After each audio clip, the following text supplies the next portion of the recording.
people acting in a completely legal manner, there's absolutely no reason to dispatch a police officer to a situation like that. Mr. Chang, you've been bringing out a lot of statistics tonight. I see you have a copy of John Lott's More Guns, Less Crime, which has been a somewhat controversial book over the years. Some people swear by it, some people swear at it. But we've got questions from the audience on both sides of this. I've got a question that asks, what about all the crimes avoided without a shot fired that are never reported and therefore not available for study? Another person said, how do you know that crimes were avoided by this? Aren't the statistics a little bit soft on this? Aren't they somewhat susceptible to interpretation? Not at all. You know, the federal government has conducted its own study about the defensive gun use. According to the National Institute of Justice, this is actually a study conducted during the very anti-gun Clinton administration years. So basically, the NIJ found that there are at least 1.5 million defensive guns uses per year in this country. Okay, averaged out over the number of days in a year, that's 365. Okay, that's 4,109 defensive gun uses every single day across this entire country. It's a very, very common occurrence. Okay, and according to most defensive gun uses, John Lott has found in his book that 98% of all gun uses involve no firing of the weapon whatsoever. A mere showing of the firearm is enough to deter the violent crime. Ms. Arntzen. The Brady Campaign has completely debunked John Lott. So I would encourage everybody to go to the Brady Campaign's website, and you can read studies till you're blue in the face. But also, the Legal Community Against Violence has numerous studies on their site, and it shows that much of what is claimed to be self-defense is actually criminal use. In one study, after individuals were asked to provide detailed descriptions of their defensive gun use, a group of criminal court judges anonymously responded, reviewed it, and said that at least half of the incidents described were probably illegal. So, you know, they have carte blanche to use the gun and then call them, as this one person I cited in Milwaukee, shot 2 people, open carry advocate, called in the police, turned himself in, said it was self-defense. Nobody videotaped him. No accountability. The people who could say otherwise are dead.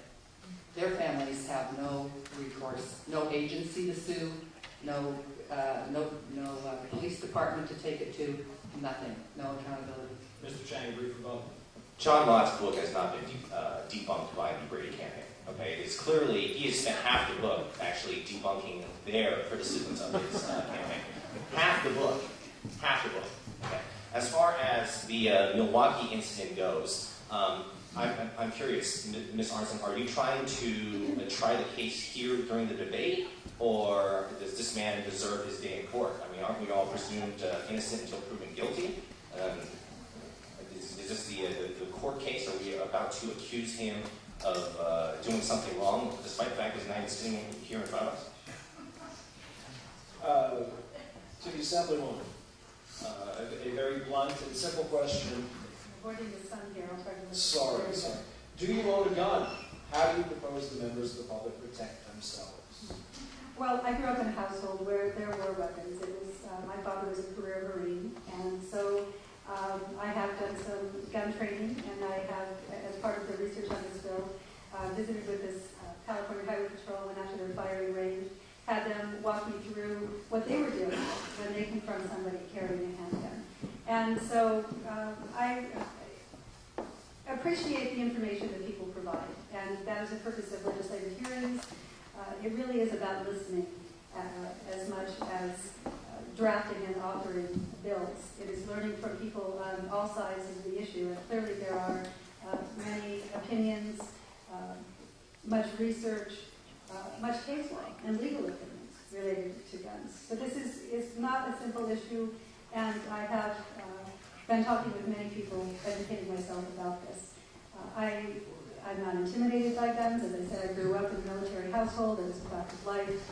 There are many people who use guns professionally. I admire them for doing the training and being responsible for taking on law enforcement and putting their lives on the line for other people. But I think this is a serious issue, and I have to really face it as well.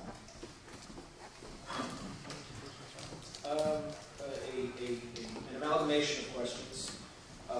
This seems to be about a lot of fear on both sides.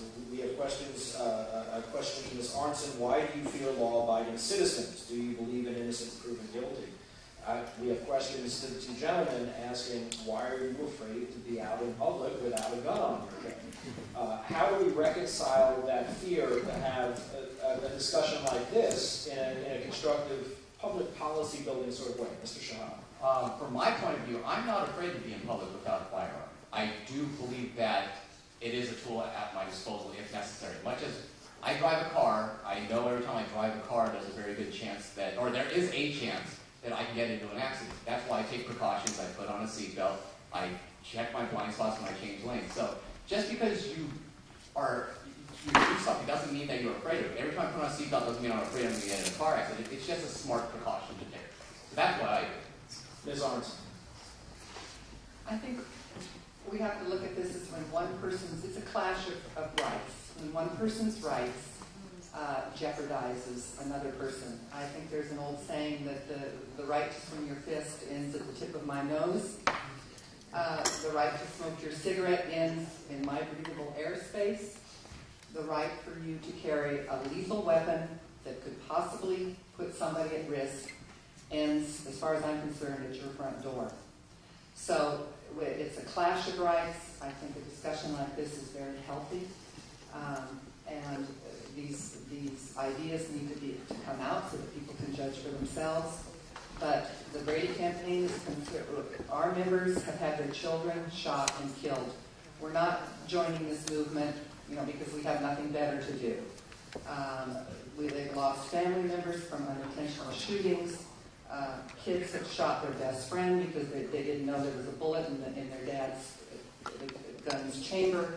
So we're operating off of horrible, horrible, tragic experiences. That's what we bring to the table. People who have suffered the fallout of the misuse of guns. Carrying them around in public is a political statement. It's a political act. It's an act of intimidation. Maybe makes you feel safer and more macho, but it does not make the community feel that way. And the community has the right